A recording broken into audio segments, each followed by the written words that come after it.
Hello and welcome to your podcast, the podcast about indie hackers and about my journey bootstrapping my own projects. My name is Tiago, and today I have a packed episode for you.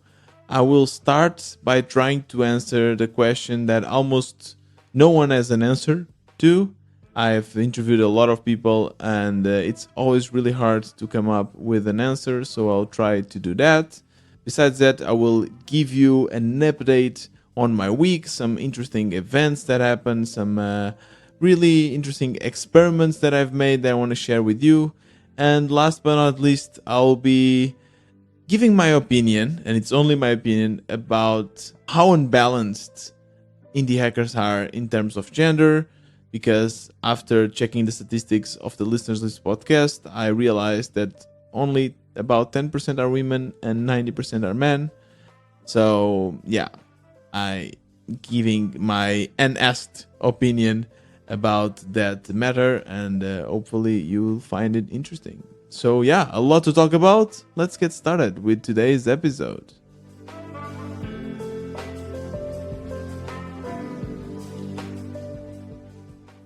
Our brain is an amazing machine. We were born with it, so it's hard for us to realize how impressive it is.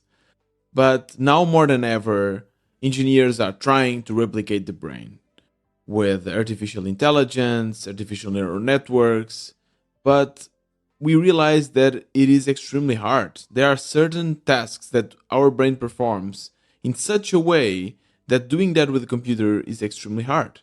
Take image processing, for example. Our brain is always getting inputs from our eyes and processing it. And doing that with a computer, it is extremely hard. However, there's one thing that us humans do really well, and that is adapting to new circumstances. Let me give you an example. Do you drink coffee or beer or wine? Do you enjoy it? If your answer is yes, let me ask you another question. When you first tried one of these drinks, did you like it? Probably not, right? These are what we call acquired tastes. But what does this mean? It makes no sense. How come by just drinking more of something we do not like, we start enjoying it? This is the capability of our brain to adapt to life. If we take, for example, coffee, this is a drink that we kind of forced to drink it for many reasons. One is it is because it's social. Quite often people ask you to go for a coffee and you are drinking and enjoying with your peers, right? It's a way for you to be part of the family, of the crew, to fit in. Or, for example, it's also a way for you to focus more. In these days where we don't sleep much and we need to work a lot, caffeine really helps you to perform at a better or at a top level. And because of that, your brain is able to kind of rewire itself so that it starts enjoying coffee. The same for beer, for example. It's a drink that allows you to be more socially active, for example. And your brain, again, adapts. This does not happen only with drinks. It happens with a lot of things. For example, when you just move to a new city and you just do not like it. You don't like the weather or the people or the language. But if you push, if you continue doing, after 1 year or so, you start realizing that, actually, I kind of like it. It's funny because the same thing happened to me when I first moved to Düsseldorf in Germany. Coming from Portugal to this new completely country with a different mindset and culture and weather. At first, I didn't want it. Every time I was in Portugal and I had to go back, I was feeling sad. I didn't want to go. But after 1 or 2 years, I started to really enjoy it. Then it was really hard for me to move back to Portugal because I felt that I belonged in that city, that Dusseldorf was part of me, that so many memories were created there. It was really sad, and I'm even getting nostalgic just by thinking about Dusseldorf. Our brain my brain adapted because I needed to. I was going to stay in Dusseldorf, and in order to make it easier, my brain allowed me to do so. There is one question, and it is related to this topic that I ask quite frequently to my guests here in the podcast, and quite often I do not get an answer that satisfies me. The question is, if you had to go back, or if you could go back in time and speak with your older self, what would you change in your indie hacking journey? This is really hard question, and I ask this to you as well. You are probably an indie hacker, or just take another example of your life. If you could go back 10 years, what would you change? It's really hard to answer, isn't it? Normally, people just say that I would not change a thing because this is who I am. My mistakes, what I've learned from them, allow me to reach and become the person I am today. So I wouldn't change a thing. And of course, this is also what all or most of my indie guests answer me. But I always feel that this kind of answer does not bring me the right substance because I want to learn from them. And if they don't give me concrete things that they wish they knew, then I cannot apply them myself. Of course, that I'm not putting the blame into them. It's probably my blame actually because I never send them the questions in advance. I try to make it more organic. And when I bring this question, normally in the end of the episode, they don't know how to answer. It's completely normal. And today, actually, my partner asked me the same question. It's now September. It's been more than a year since I quit my job to focus full time on my projects. And unfortunately, I feel that I haven't made it. Okay, I'm making 500 MRR, which I think it's also great, but it's still not enough. Not enough to pay my bills. It's still not enough. It's still not a job, let's say. So I'm feeling a little bit sad, a little bit disappointed, and we're talking about that. She told me that I was able to achieve a great deal of money as well. 500 MRR is not nothing. It's great. But she also asked me what would I change if I had the chance to go back in time. And again, the first thing that came to my mind was nothing. I I took the opportunity to learn, and that's amazing.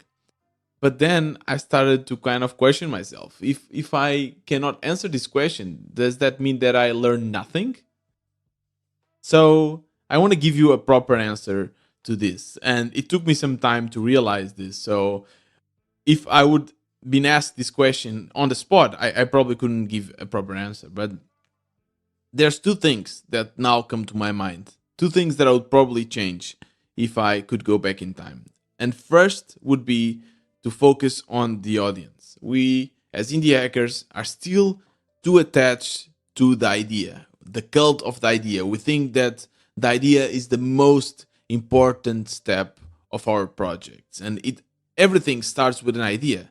We can just be jogging or showering, and if we get that strike of inspiration, that idea will come to our mind and it will change everything. But that's not true. Actually, we should start with finding an audience. An audience that we like can be related to a hobby as you have. For example, if you like painting or some sports or mental health, whatever, any topic that you are passionate about, that can be your audience. And then you try to find out where people that also love this topic, that are also passionate about that topic, where do they hang out? Is it online? Is it on conferences? And try to find them and try to be part of that. Once you do that, it will be much easier for you to start identifying challenges, problems that people around this audience also have. And there's no proper solution. And then you find a solution. And I guess that's where the idea comes along. Idea, it's a solution for a problem of an audience. But you should start with an audience. This is something that I wish I knew back when I started because it makes everything so much easier. I created this step by step guide, a guide that anyone can follow. And I really believe it can help bootstrappers, especially starting bootstrappers, to guide them in their projects. And you can acquire this guide. The link will be in the description. It costs $9 I think now. So if you also want to support this podcast, that's also a way for you to do so. But I really believe that this can help, and I'm now always following this guide. With every new idea I have, I'm following this guide, and I'll let you know more about this with the new idea that I'm working now with the electric vehicles. But yeah, this is definitely the first thing I would change now. I would start with the audience. And the second thing would be I would focus more on passive marketing. What is passive marketing? Is marketing that does not require my everyday efforts to bring users to my websites. This means SEO, this means automating certain aspects of the marketing, for example, finding new users automatically, sending messages automatically, or for example, posting on YouTube because the algorithm of YouTube is great and showcases your products or your videos even if you are not actively showing it around. Starting a podcast as well is a great way of passive marketing, by the way, but unfortunately, Spotify and all of these streaming platforms are not as powerful as YouTube. So I would definitely focus more on that. And what I did instead was focusing on social media, focusing on Twitter, focusing on indie hackers, which are great if you want results right away, but in the long term they just do not work because you need to always put the effort, and the audience that you get in social media in all of these platforms, they are not yours. Actually, they are rented audience. It's a rented audience, and if the algorithm changes or if you get banned, which happens quite often, then you don't have access to this audience anymore and your business is ruined.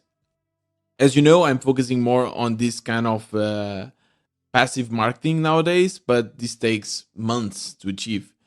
So this is definitely something that I would have started with, or I should have started with. So here is my answer. Two things that I would change: audience first, passive marketing.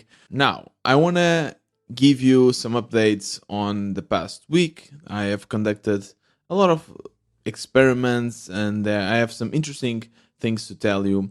And let's start with my new project. I call it Go Electric. I'm still not set in the name, so maybe I will change it in the future. But as I told you, I've been trying to follow my own guide because I also want to iterate on it. And if I'm selling it, I want to make sure that it works and it's something that I'm proud and that I actually use. So I've been starting with an audience, and the audience is sustainability, and more specifically, people that are looking to buy an electric car. And I tried to really define what this audience looks like. I figured that there's people above 30, people that need a car, people that have money or kind of middle class, and people that are worried about sustainability. So I kind of defined what my target looks like, and I tried to identify where they are hanging out. I identified Reddit, I identified blog posts, I identified some Discord communities, and I started to kind of immerse myself in these communities and try to understand what are the challenges. The challenge that I identified for now, I'm saying identify a lot, am I not? Yes, I think I am. Anyways, the challenge that I realize it exists is for people that are trying to buy an EV. There's so many questions actually, and I don't know if you are a person that might be interested in that, but if you are, you probably noticed that EVs are still quite complex. It really depends on your lifestyle and what you want to get from a car. For example, the first question that comes to my mind is how expensive it is, where can I charge it, how long can my batteries last, and how much does it cost to renew them. So there's many questions, and what I've realized is that again it really depends on your lifestyle. If you are a family with two kids living in the suburbs, you probably have different requirements for a car than if you are a single person living in the city. So my idea was to kind of connect people together, and so that they could help each other find the best car for them, and then we would have people that are more experts and people that are not. And I kind of realized that people around the EV community are really passionate about, and they love to help out and to be on top of the news and share some pictures of EVs that they were able to see around them. People really like it. Of course, that everyone wants a Tesla. Okay, maybe not everyone, but I guess it's the most wanted car. I decided to create a community. Yes, again, another community. I decided that this could be a great way to solve the problem so that I could connect people together. And I know how to create communities. And as it states in my guide, I try to see how people are solving the problem at the moment and try to come up with proof that people would enjoy and would like to pay for the community. And here I need to be honest with you. I didn't find any proper proof. When I asked around if people would pay for such a community, most of the people said no. They said that they didn't understand. They don't understand the need for this. So this is immediately a red sign, red flag. It's saying, okay, Tiago, stop. Try to find another problem or another solution. This is not working out. But since building an MVP is so simple, I just do basically build a Discord server. I tried it anyway. I did that. I splitted the Discord server per country. So instead of having like one channel that says help or advice for EVs, since I want to be specific for each country, I have one for Australia, one for the US. I basically checked out the analytics of my blog post and saw where the traffic was coming from. Most of them comes from the US, so that's, I guess, what I would focus. I added a banner into the blog post so that people could see and click, and I launched my Discord channel. I launched it yesterday, so it's still very, very new, and so far I got one person joining and not from the blog post. It's a person that I already knew from changes. So yeah, it turns out that maybe the guide was correct and I was just stubborn. And if I cannot find people that would be excited to pay for it, then it's probably not a good problem or a good solution. And that's about it. I will still kind of focus a little bit on it, try to iterate, maybe to try to change the product a little bit. But I don't think this worked out. It's been only one day. I will wait a little bit, but yeah, I'll let you know. The other product that I already have people that said that they would like to pay for is my automation that allows you to basically generate YouTube videos from your podcast episodes and push them to YouTube. So this is probably the other SaaS idea I'll be focused on. But yeah, here you have it. I followed the guide and it worked and it saved me a lot of time, to be honest. I didn't focus too much and now I'm able to see that actually it doesn't work and I should move on.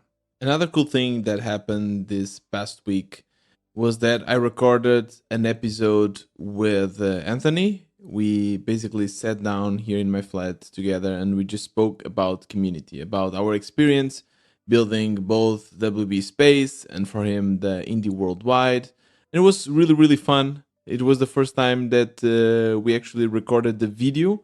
So it was a bit weird for me. I didn't really know if I should look at him or look at the camera. But in the end, I think it turned out really, really cool. I will still have to edit the full interview and it will be out, I think, tomorrow, actually. So if you are listening to this today, it will be Wednesday. And I, as a kind of joke, I started by buying a lot of pastel nata.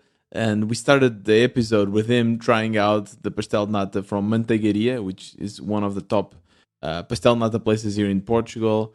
And I think it was a really interesting way to start the podcast. And yeah, for me, I still prefer not using the video. I don't know, it's so much more personal and easy to connect with only audio, I believe. Of course, we can still just be in the same room. That's okay. But yeah, being aware of the camera can kind of change. But I guess I can get used to that. I'm really curious to see if you like this episode, and let me know if you want me to do more video episodes. One great thing about living in Lisbon is that a lot of makers come here, so they come to my place, and we can do all of these cool events together. Tomorrow we'll also go to do some co-working together. I've been invited to test a new co-working space here in Portugal. It's called, or rather in Lisbon, it's called Now Beato, and it looks really cool, very indie. So I'll take some pictures and show you on Twitter at WB Podcast. But I'm really excited. I'm going there with Anthony and Steph, and we're going to be three working in our projects, and that's kind of the dream of an indie hacker. That's what I want. I want to be working on my projects, but not feel alone. I still want to hang out with other people. So that's really, really exciting. And speaking about socializing, last week we also did two virtual events for the WB space. Super cool. As I told you, I believe I told you this. One thing that is really hard in a virtual community is to organize an event with a time that kind of fits everyone. We have people from all over the world, literally almost every time zones here.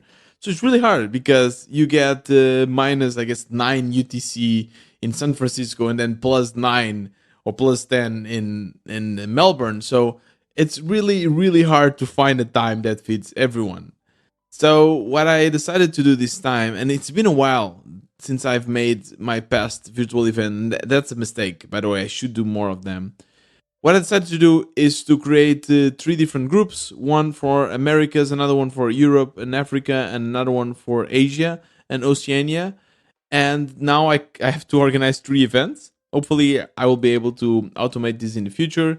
But this time, I organized the three events, and it's definitely much easier for the people living in these kind of different time zones. The first event, it was for me, it was 9 a.m., which is still a good timing for me.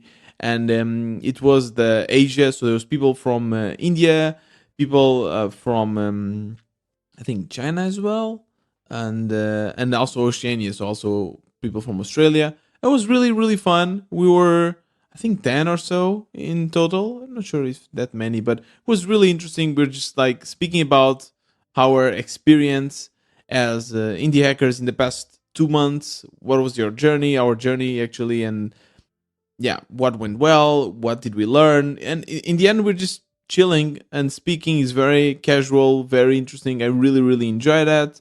And we took some pictures and shared it on Twitter if you want to check it out. And then later that day we had the European event. That one only three people joined actually, so yeah, maybe I didn't do a proper job in trying to schedule it, but still it was really fun. Luca and Pere were there, and that was super casual, super chilled. We were like for 1 hour and a half just speaking about indie hacking and about our journeys. It was really, really fun, giving feedback to each other. Amazing.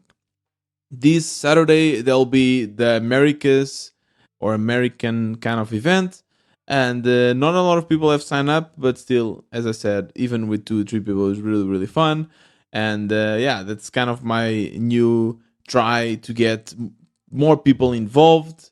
And so far, I'm happy with the results. So really, really cool. The last topic I want to speak with you about is related to something that happened this past week on Twitter, related to a tweet I've made. And I was not sure if I would bring it up in the podcast or not, because I am afraid that by kind of sharing my opinion on this, I might offend some people. Hopefully not. That's not my intention, at least. I was drilling down my analytics about this podcast, about the listeners, and I was checking out on Spotify. And there's one where you can see the gender. I don't know how Spotify distinguish gender because we don't give that information as far as I remember. But they have those statistics. And for the WB podcast, they say that only 9% are female. So I tweeted about it in a kiddish, joking way. I tweet, "Why are girls not liking my podcast? Probably because I'm a nerd." Smiley face. I didn't think too much about it when I tweeted. I just wanted to create content, really. However, some of the replies of that tweet got me thinking. Got me thinking that I should not treat these issues lightly. That I should put more thought into this kind of tweets. Some women, for example, said that they are nerds too. And of course, I never meant to say that women cannot be nerds. Again, I didn't put much thought into that, but I never wanted as well to offend anyone. And a friend of mine, for example, Wolfie, said that I should start by not calling them girls, but women instead. At first, I got even a little bit triggered with that comment. I thought that it was kind of a personal attack somehow, that he was getting caught on a technicality just to try to find something that I've made that was incorrect. But I do understand the power of language. And I think we have been doing great achievements in the past years. We have been adapting our language to be more gender neutral. In Portuguese, it's terrible because we don't even have the neutrality. We either have female or male, and objects can be female or male, and professions too. It's really terrible, and we need to find a way to fix that. But even in English, for example, we in the web industry used to treat the user as he when he comes to the website, when he clicks here, when the CEO is as well a he. And I remember when reading more modern books and seeing the word she instead of he when referring to a CEO, for me, it was not unnoticeable. I noticed that the author wrote she, and the fact that we are doing that and we are rewiring somehow and retraining our brains to accept that as something that is completely normal, I think it's really important to get rid of those biases that we have in our society.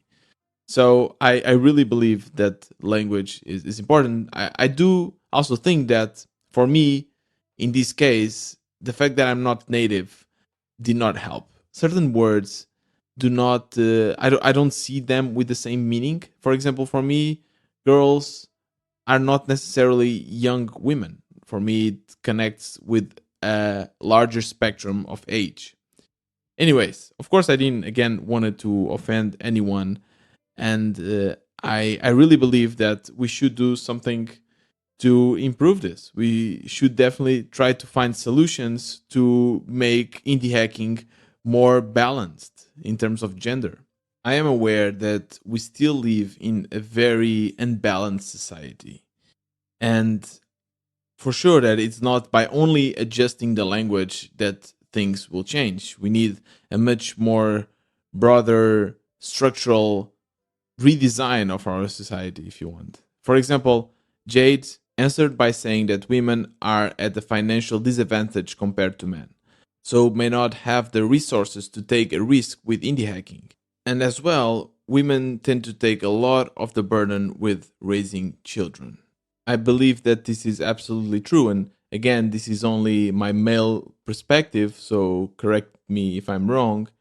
But it really feels that it's expected from women to be less selfish, to be more altruistic, to think more about their family, whereas men are rewarded if they are more selfish, if they take risks. And indie hacking is a huge risk. For 1, 2, 3 years, you stop bringing money, you stop helping out your family, and you focus much of your time in your own projects. And unfortunately, I believe that the society does not accept this kind of behavior for women as well as accepts for men. Again, this is my perspective. What are the solutions? How can we fix this? Definitely is not with me, a man, speaking about the topic. We need more role models. We need to hear from more women indie hackers. And don't get me wrong, there's many on Twitter, and I will share two links. One with a list of all the female entrepreneurs that I interviewed in the podcast for you to listen. I highly recommend because I've learned a lot from them. And I also shared a tweet where I tagged three of my favorite female indie hackers, and then a lot of people came and tag other women. So you should definitely check out that thread and follow those indie hackers because they are really amazing. And I would love to just hear more from them. Where are the female indie hacker podcasts. Maybe there are. I just don't know about it. But if you know about podcasts, YouTubers, any indie hacker, female indie hacker creating great content around this topic, send it to me, tweet about it, and I will definitely retweet. And we need to show to the world and to kind of raise these role models so that other women know that it's possible, and we will eventually have a more gendered balanced community around our indie hacker world. And that's it. I won't bother you more in this topic. This is just my opinion.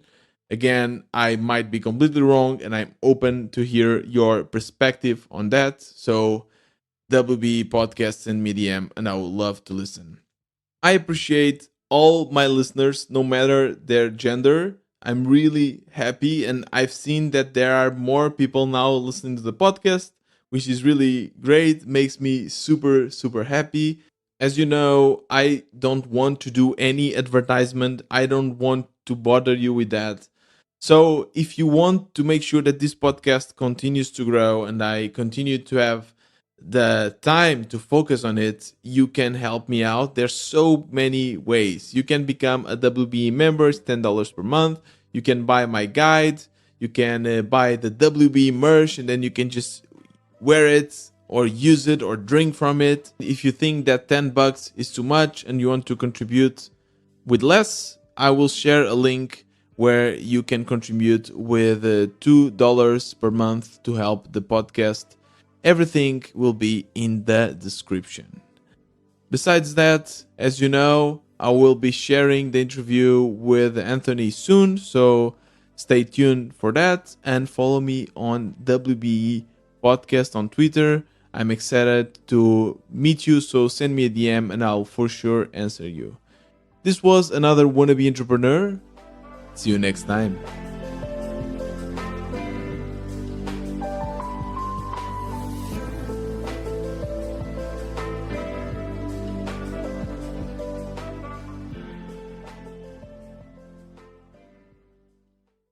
Go electric, go electric, go electric, go, go, go.